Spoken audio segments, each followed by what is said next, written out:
And the port of St. Petersburg has been blown up, they say tankers, the Novatech terminal in Ust-Luga.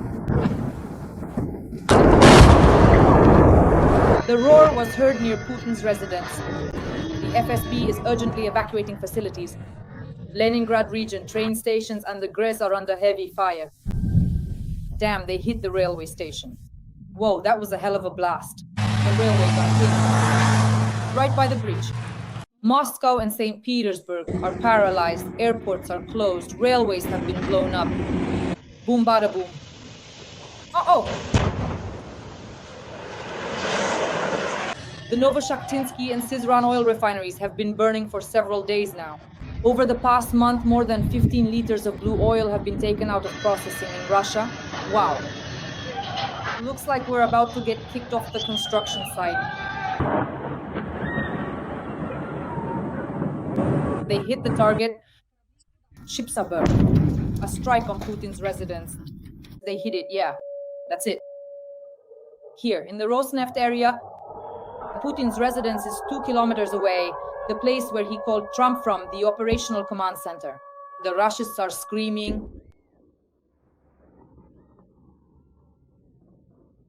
What smoke, Arkasha? How scary, right? This is a new wave of strikes, which is breaking the Kremlin's military economy. There it is, damn, the mountain. Nikit, it's right next to your house. Breaking news, friends, Ukraine continues to cause blackouts in Russia, leaving them without power. The Moscow region, Voronezh and Belgorod. Whoa, that was a hell of a hit. The RD blew up right by the bridge. Damn, they hit the railway station. Tankers are burning, the Novatech terminal in Ust-Luga is on fire. Moscow and St. Petersburg are paralyzed, airports are closed, oil refineries are burning, railways have been blown up. The armed forces of Ukraine carried out a series of pinpoint strikes on military energy facilities. Too late to watch. The sea will recede. The main thing...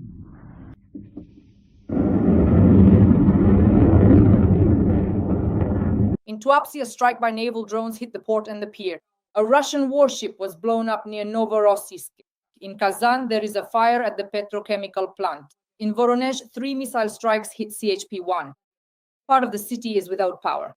In Crimea, there was a detonation at the oil depot in Vardeyskoye, a series of large-scale strikes on Russian territory. Energy crisis, collapse, blackouts. Russia's war economy is collapsing. New sanctions against Russia. The fall of Lukoil, as well as the upcoming Trump special operation in Venezuela to overthrow the Maduro regime and how this will affect oil prices. We'll discuss all this with top economist Ihor Lypsits right now. Over the past 12 days, we have attacked nearly 20 CHP plants. The first blackout happened in the Moscow region, and yesterday there was a blackout in Voronezh and Belgorod. In general, how do blackouts affect the lives of Russians? Well, there are basically 2 ways they have an impact. The first is their effect on people's mood. We found with interest that in general the mood is changing. This is evident even from official sociological data, which, as you know, always paints a rosier picture. But you can't cover everything up completely, otherwise it just won't look good. So even they admit that Russians are starting to get very tired of the war, and the number of those who support it unconditionally has dropped quite significantly. The number of people who are tired of the war has exceeded 40%. Sometimes these numbers were even more serious. That is, this initial attitude of, well, somewhere out there something is happening, but it doesn't concern us, is starting to fade. People are beginning to feel that the war is having an impact. Prices are rising, more and more money is being taken away, and the overall economic situation is deteriorating. In general, this is taking its toll. Fatigue is building up, and the more such blows that affect people en masse and lower their quality of life, the less it feels like this is just some distant war that doesn't concern us. The more people will feel that, after all, this problem needs to be wrapped up somehow. So that's the first line. The second is, of course, the economic aspect, because shutting down the power grid isn't just about some difficulties in the residential or personal sector. It's also about factories shutting down, difficulties in generating income, and problems that lead to a reduction in overall profits, which in turn means a shrinking tax base. The financial situation in Russia is already so bad that, just notice, Russia has already passed the budget for next year in the first reading. And before they even managed to pass it, they already had to urgently make adjustments and not by a small amount, about 7 trillion, because they made the budget as war-oriented as possible, cut back on the civilian sector, and this sparked a huge outcry within their own government circles. They urgently started reallocating some funds to avoid such an outcry. So the situation is such that the financial losses are already so great that even the state no longer fully controls its financial situation. So all of this keeps accumulating, debts are growing, the state deficit is increasing, the national debt is rising, which, by the way, is something people in Russia usually don't even think about. It's a concept that's not very well understood. But in reality, these are all issues that will continue to affect the lives of Russians for a long time. So all these kinds of damages inflicted on the energy system, it's a painful topic. It's not fatal yet, but it is painful because overall it undermines the stability of Russian life, which Putin clings to so desperately. Igor Vladimirovich, what's happening with Russia's energy sector, especially in the context of strikes on refineries and ports? Because we've attacked Ust-Luga and now Tuapse. They write that the attack by naval drones on the port in Tuapse has practically halted its operations. The situation is complicated. Moreover, we see that Mongolia is suffering greatly because it used to import petroleum products from the Russian Federation. Now Russia is forced to import petroleum products from Belarus and China. How painful is this for the Russian economy right now? Well, it is painful because there was a sense that Russia was generally protected from Ukrainian attacks. After all, it's far away, and this is a huge territory far from Ukraine. Trouble wouldn't reach there. There are oil refineries in Siberia, and in general, products can be transported. There are pipelines. In short, there was this sense, how should I put it, of a vast, resilient economy that no one could harm. It turned out that this was an illusion that in modern warfare, damage can be inflicted even without heavy missile attacks. And now we're witnessing this rather unpleasant situation where, how should I put it, there's a kind of psychological pressure from local authorities on enterprise managers. They're demanding that all major Russian enterprises set up air defense systems around themselves, and at their own expense, no less. So, in effect, a dual air defense system is emerging, one state run and one private. It's a rather unusual situation, and of course, it's a strange one. Because, first of all, where would you even get enough air defense systems to cover all major Russian enterprises? There simply isn't that much military equipment available. Then again, these are additional expenses which companies will naturally pass on to the prices of their products. So these are, in a way, rather painful issues, but I do understand the local authorities' position. You have to understand that when drone attacks target enterprises, it's not just a local industrial accident at that particular facility. Many enterprises contain, well, how should I put it, hazardous substances, and in the event of fires or such accidents, these can be released into the air. That's why there's a risk of a chemical attack on nearby populated areas as a result of drone strikes on certain an industrial facility. This isn't exactly chemical warfare, but the consequences can be very similar. For example, chlorine releases into the air, you can look it up in civil defense textbooks, can cause some very unpleasant effects, and so on. So, in this sense, it's simply impossible for the army to provide protection for every facility across Russia.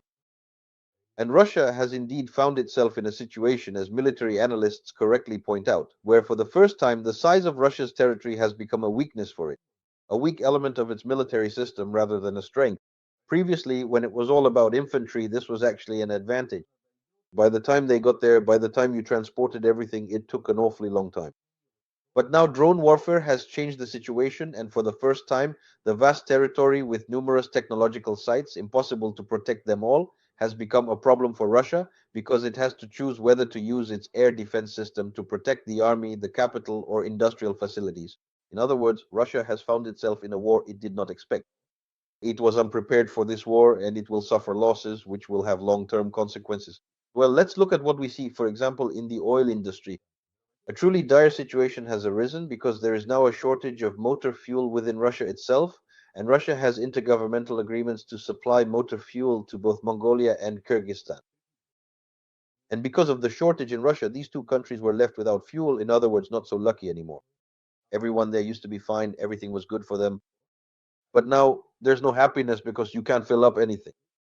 And Russia, despite having a shortage on its own territory, started sending fuel there. Because of the intergovernmental agreements, at the same time, look at this situation. Formally, there is a ban on the export of motor fuel in Russia. So exporting is not allowed, but according to intergovernmental agreements, it seems you can. So on the one hand, it's forbidden, but on the other hand, they're exporting anyway. But I mean, what? Are Mongolia and Kyrgyzstan supposed to just die because of Russia's war? That's why they sent tankers, sent trains with fuel over there. But in Russia, this only makes the shortage worse. So it's pretty hard to say what will happen, but it's also hard to fix this quickly. There's no equipment, and then anyway, these are additional costs that will again be factored into the production cost of gasoline and diesel fuel, which will in turn push prices up. So there are a lot of unpleasant issues here. Moreover, since Russian oil companies can't send oil to refineries, they've started exporting more crude oil. And that means accordingly that the scale of production in Russia will simply decrease for a long time. So the consequences of the fuel shortage won't be short-lived. Whether they'll be able to overcome them is hard to say. Most likely they won't. So overall, it's quite an unpleasant situation. And how can I put it? Russia simply can't live without fuel. The country is vast. Besides, if you know, there are places in Russia called the far north. I don't know if you've ever heard about this, but in the far north, people never turn off their car engines in winter. That is, it runs around the clock because if it freezes, you won't be able to thaw it out until spring. That's why fuel reserves need to be very large. If there are any disruptions, it poses a threat to the very survival of people in Russia's northern regions, as they say. So overall, the consequences are quite unpleasant and difficult to resolve. That's what's happening with this market. Igor Vladimirovich, you've always said that the time would come when Russians would be heating with wood stoves. Has that time come now when we see that winter is coming? Well, what's your opinion? Well, for now, Russia still treats my predictions with skepticism, although a woman from Vladivostok wrote to me recently. We thought about it here, and my husband actually agreed with you. You won't believe it, but we moved into an old house. It's an old building, and there are chimneys built into the walls. We tapped on them, found them, and now, if necessary, we know exactly where to connect a wood stove. But of course, people living in the big apartment buildings in Moscow have a hard time believing in this idea. But in reality, anything is possible. A blackout would create a huge problem because in Moscow, if something happens, there's not even anywhere to gather people. You see? Usually, in such situations, people are brought together in sports facilities and heat generators are set up there. But in Moscow, there are so many people that you can't fit everyone into stadiums, and there are no alternative systems. And if there are also strikes on the power grid, that is, as they say, you won't be able to turn on an electric heater, and in many cases, what will happen is the instant burnout of all electrical systems. Well, how can I put it? You have to understand that there are a lot of old cities in Russia, and in old cities, there are old utility systems. I remember once I read, and I found it terribly amusing, well, amusing from an economist point of view, but not so much for ordinary people, that in the city of St. Petersburg, there is an energy police force. It's hard to grasp, but the thing is, the city is old and the utility infrastructure is very old and the cable network is rather weak. Meanwhile, people who have started living well off lives in St. Petersburg began to improve their homes, and making your home nicer always means increased electricity consumption. Yes, it's one of the most important indicators of quality of life. So people started installing heated floors, air conditioning systems, and some energy indulgent folks even put a sauna in their apartments. And this leads to such an increase in load that, as you can imagine, the fuses in your apartment are the first to blow. You install special fuses, then the fuses on the stairwell blow, so you put in a jumper there, but then the whole neighborhood goes out. So the energy police of St. Petersburg catch these heavy users, those who demand too much, and deal with them. Moreover, Russia has now introduced a tiered electricity payment system to force people to consume less energy. Now, higher rates are going to be introduced, and apparently the minimum threshold for electricity consumption will be significantly reduced so that people don't use too much electricity. In other words, they're really going to hit people in the wallet for living comfortably so they won't live so cheerfully anymore. So, in this sense, the situation of losing a comfortable way of life is developing in Russia, and it's quite difficult to stop this process. It will only intensify. Igor Vladimirovich, one of the most interesting topics is social protests. Here's what we're seeing: a nationalist march. A march of Russian nationalists recently took place in the Moscow region. Everyone discussed it very thoroughly. What do you associate this with? Are these certain protests against someone, and how much can they influence the situation of turbulence in Russia? Well, this always creates a very complicated situation. In general, this Russian question has always been very explosive in Russia because, well, these nationalists always hit a sore spot for the Russian Federation. They say that in Russia, for example, there are national entities, Tatar, Bashkir, but there is no Russian one. That is, there isn't a single Russian republic. There is no Russian republic in the Russian Federation. In other words, Russians don't have their own state. This is a constant topic that we are being discriminated against here. We are the state forming nation, but we are being discriminated against. We are not being taken into account. And this recurring topic, it sometimes flares up, sometimes dies down. During times of crisis, it intensifies because people try to find, how should I put it, some kind of foundation for self-respect. There is no other foundation, only national identity can serve as one. And now we are seeing this surge again. It happens periodically. I've experienced this throughout my life. Many times in the 1990s, for example, the Pamyat Society became very active.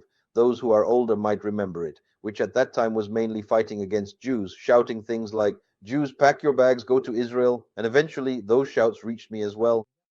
Well, this is a story that is, in a way, understandable, but this is a recurring theme, one that never really goes away. And what is happening now? All this war and the hysteria around it stirred up by Putin, this whole search for enemies. It encourages the darkest forces in society.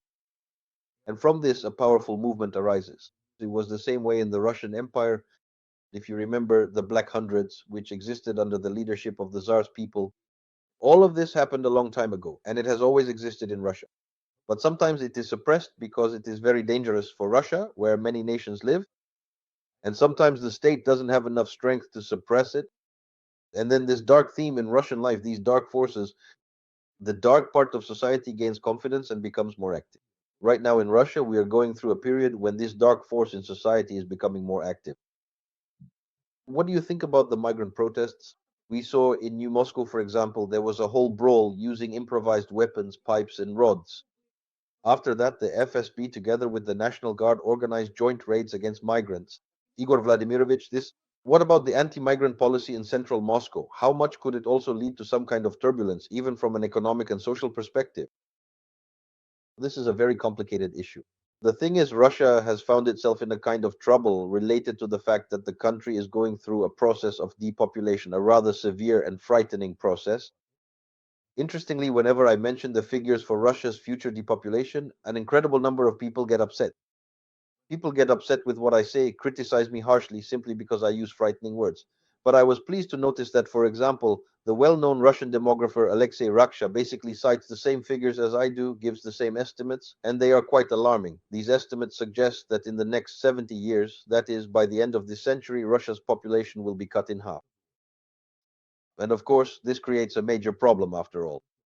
The vast Russian economy was designed for a different population size. The population is shrinking, there's less work, and it becomes a question of what to do. That's why, of course, there's this hysteria, let's have more children. But somehow it's not really working out. Despite all the appeals, even with incentives, the birth rate in Russia isn't growing, it remains low and is even declining. Again, demographers say that Russia hasn't seen such a low birth rate in 15 years, if not more.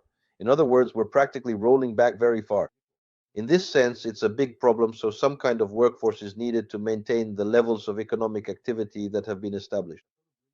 Migrant workers need to be brought in, but this is where discord begins within the authorities of the Russian Federation.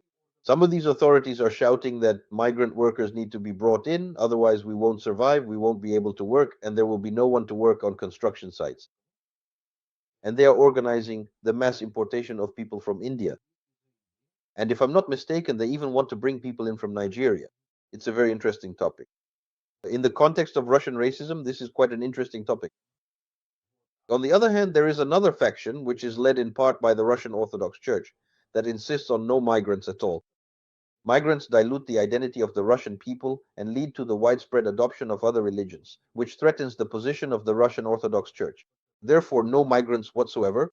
Deport everyone, deny everyone the opportunity. The Russian government is balancing between them. Right now, it has taken a compromised position. Let them come, but without families, without children. In other words, you come for a work shift, do your job, and then get out of here. It wasn't like this before. People used to stay in Russia, gradually bringing over their children and wives, and then they would start applying for citizenship. This somewhat compensated for the decline of the core population. But now this won't happen, which means the process of depopulation in Russia will only accelerate. So that's the situation. In other words, it's hard without migrants, but they don't want migrants. How this will be resolved is completely unclear. Igor Vladimirovich, can we already say how serious the sanctions against Rosneft and Lukoil are? We saw that Timchenko wanted to acquire these foreign subsidiaries, but he wasn't allowed to. No, Not just Timchenko, the name itself. no, not Timchenko. The whole intrigue there was that formally it wasn't Timchenko. That is, the company Gunvor was indeed created together with Timchenko, but Timchenko understood that he would come under sanctions, and he urgently sold his shares, so to speak, just a few days before the occupation of Crimea. In other words, he was warned, and as they say, he formally withdrew so as not to fall under sanctions and not lose anything. So he formally withdrew from Goldman's company. Officially, he is not there anymore. But that's just on paper. Whether that's actually the case or not, we don't know. There is always what we can call a hidden owner, a disguised proprietor. This is common practice in the business world. Lawyers know how to create such structures, so it's impossible to say for sure whether Timchenko is still involved or not. Formally, no. That's why there was hope that Gonvard could buy it and no one would say anything. But as you can see, it didn't work out. They didn't allow it. And now, of course, Lukoil is in big trouble. I mean, Lukoil and Timchenko are worlds apart. But now, as they say, Lukoil is paying the price for Timchenko. They will have to sell off these assets, apparently in bulk and at a significant loss. And well, how should I put it? This now poses a threat to the very existence of Lukoil as a company. Because these foreign assets, which have ended up under sanctions, as far as we can tell, accounted for almost 30% of the company's revenue. A 30% loss of any share of ownership, assets, or revenue is a major problem for a large company. And by the way, Lukoil was already not in a very good financial position. Their profits dropped sharply last year, just like the rest of the Russian oil industry. And now the loss of these assets, this income, this profit from foreign assets, this could be a situation where Lukoil might end up bankrupt. Those are frightening words. I don't know if it will happen or not, but that threat does exist. That's why, according to the rumors I've heard, people in Moscow are saying that it's over for Lukoil. And after all, this is the second largest oil company, and any problems in this company will painfully affect the entire Russian oil industry and all the oil-related revenues of the Russian budget. Right now, there's a dramatic intrigue unfolding, and we're watching it with interest. Igor Vladimirovich, do you feel that China and India are ready to stop buying Russian oil because of Trump's sanctions? Or is the situation still just as discouraging as before? I can't say I feel it, but I can allow for the possibility.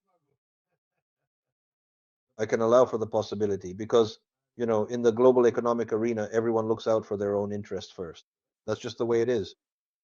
And as far as we can tell, neither India nor China feels any special friendship toward Russia to the extent that they'd buy from Russia at a loss just out of loyalty. No, that's not the case. They bought because it was profitable for them.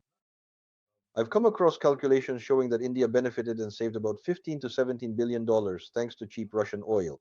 That's a significant amount of money because there were large discounts, price cuts on Russian oil. India made very good profits from this. So they bought cheap oil at a discount, which meant that compared to other suppliers, they produced petroleum products and then, instead of Russia, sold these petroleum products to Europe. Again, they made good money from this. That's why it's clear that they were happy to buy and significantly increase their purchase volumes. Before the war, they didn't buy nearly as much. But during the war, they practically smothered Russia, in particular its cheap oil, with passionate and tender love.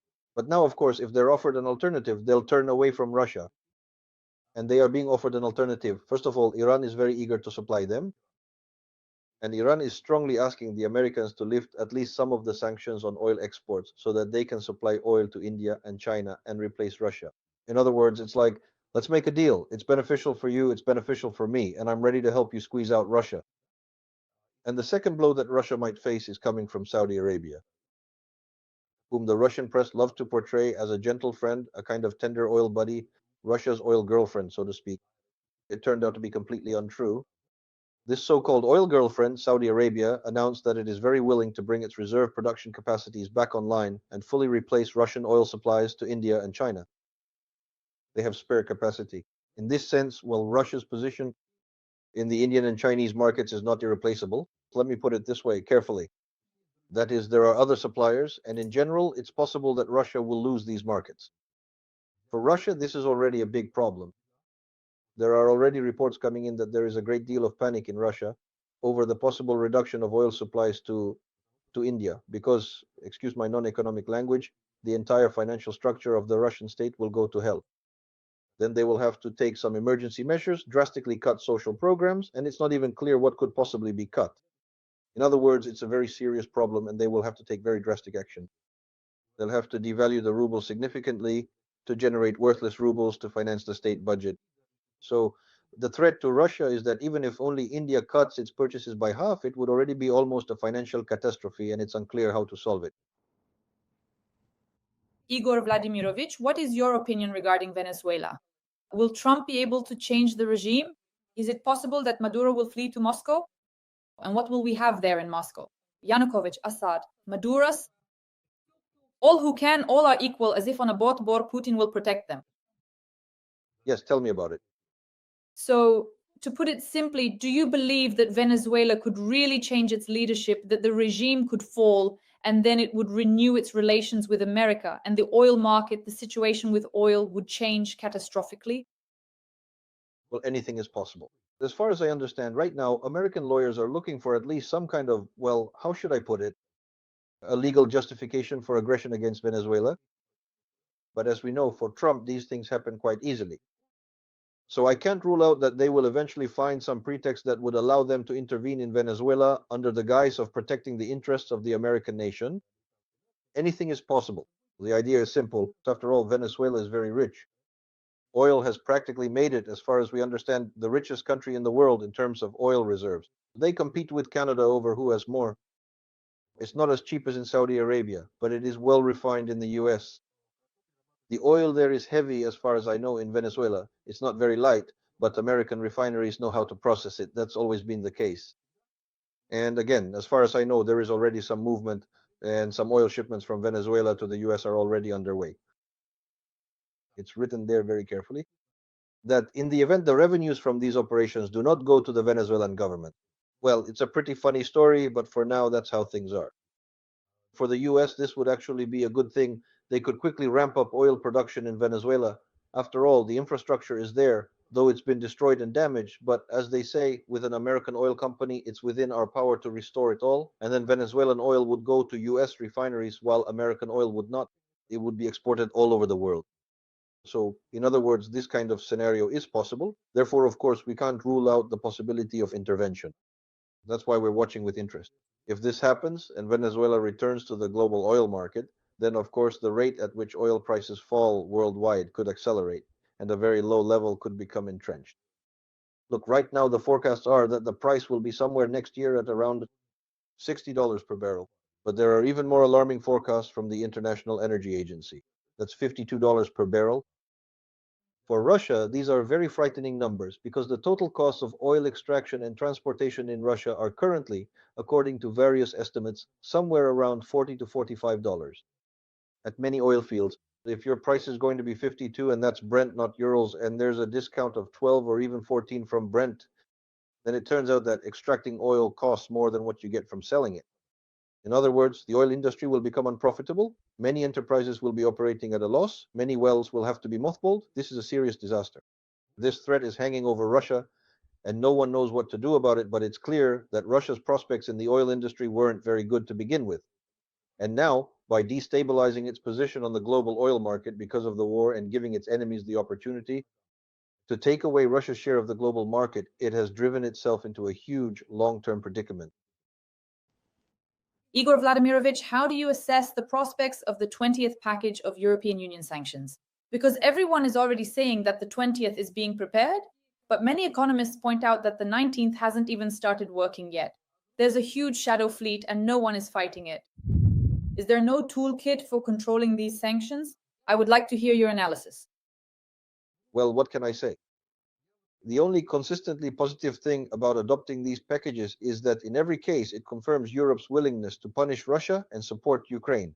For me, that's what's important. Whether they work or not, those are just words. Some things always hit the mark and some things don't. Because with many things, it's not enough just to designate, announce, and establish them. They need to be implemented. And we keep saying that the tools for enforcing sanctions are rather weak. Implementation is poor. In other words, the European bureaucracy can come up with sanctions, but creating a mechanism for enforcement that costs money. That means if you impose a sanction, you then have to allocate funds for some kind of enforcement agency, inspection, or body to combat violations of these sanctions. So the European Union wants to punish Russia, but it doesn't want to spend money on enforcing this sanctions regime. That's the problem you see. That's why so much of it remains just declarative and is circumvented. We understand that as well. So in general, these sanction packages are already met with a certain level of irony. But again, from the standpoint that they are demonstrating Europe's continued willingness to condemn the aggressor and support Ukraine, that's a good thing. But we shouldn't have any illusions about the European Commission being all that effective. It doesn't know everything, nor does it do everything well. For me, A particularly sad story is what's happening with the Russian currency reserves, which could have been used to finance Ukraine. Those notorious 140 billion that can't be put to use because the European Union is astonishingly inflexible, astonishingly unconstructive, and simply can't resolve anything. I proposed my own mechanism for how this money could be converted so it could be used to finance Ukraine. Norway has already proposed its own mechanism, but there is still no decision so far. This, of course, is extremely surprising and disappointing. By the way, this is something I wanted to discuss with you in the final part of our conversation. This is exactly what Fico just made a statement about, I believe, saying that Russia's war against Ukraine could last several more years if the European Union decides to transfer the frozen Russian assets to Ukraine so that Ukraine would have the opportunity to economically wage war against Russia. But as I understand it, the holdup is now in Belgium, right? Because they were preparing and the program was being prepared. Belgium initially agreed, but then they wanted to receive certain guarantees. And the question is, why at this moment can't Belgium make a decision? Because you see, the majority of the frozen Russian assets are located in Belgium. Well, Belgium is doing this because it is protecting its own interests, and in this sense, I completely support and understand them. I don't blame Belgium or its prime minister in any way because the money is on their territory and they bear legal responsibility to Russia for these funds. They're being told to hand it over, but they say, what if Russia later proves again that it has the right to this money? Then Belgium would have to pay back these 140 billion out of its own funds, and they're not willing to agree to that. They say there are risks. So if there are risks, then this problem needs to be solved. There are different ways to solve it.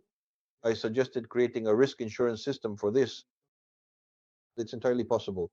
I even know how to do all of this. I've talked about this more than once on Ukrainian TV channels. I've mentioned it on Fagin's show, and I spoke about it at Nian in the presence of your representatives from the Ukrainian government, but nothing really came of it.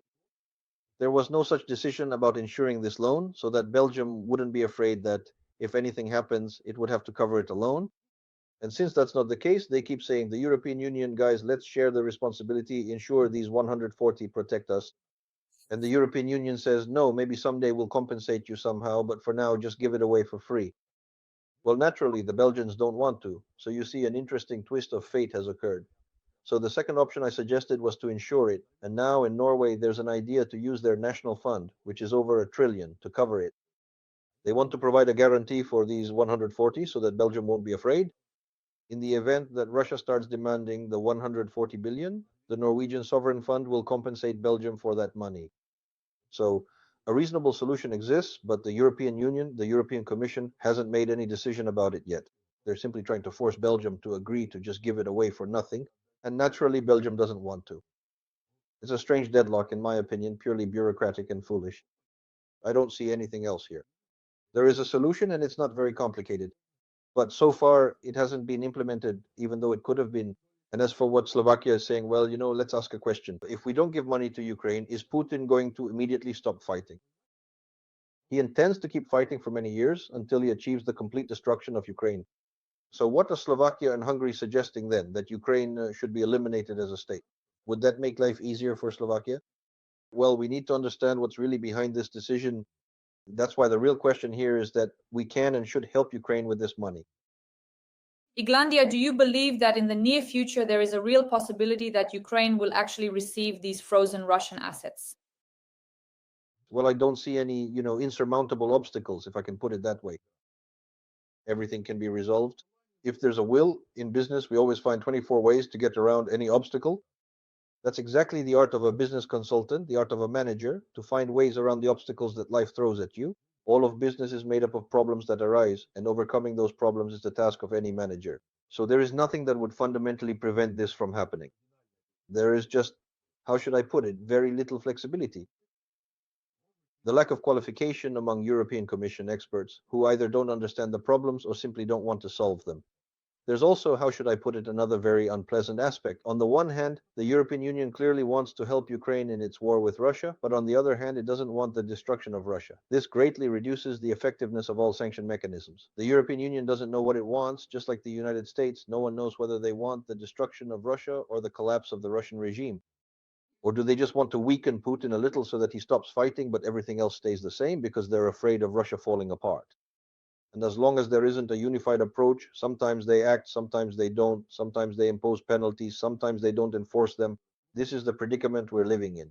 That's why, well, sanction packages are being adopted, but overall, Russia is still making some money from oil exports. Dear audience, please like our tandem, write in the comments if there are any conditions for supporting Ukraine, and also let us know where you're watching us from. Top economist Ihor Lypsits breaks down the Russian economy and what lies ahead for it. Of course, we're waiting for the fall of the Venezuelan regime. Maybe at our next meeting we'll discuss whether Maduro is in Moscow or not, and whether he has joined the company of dictators and war criminals.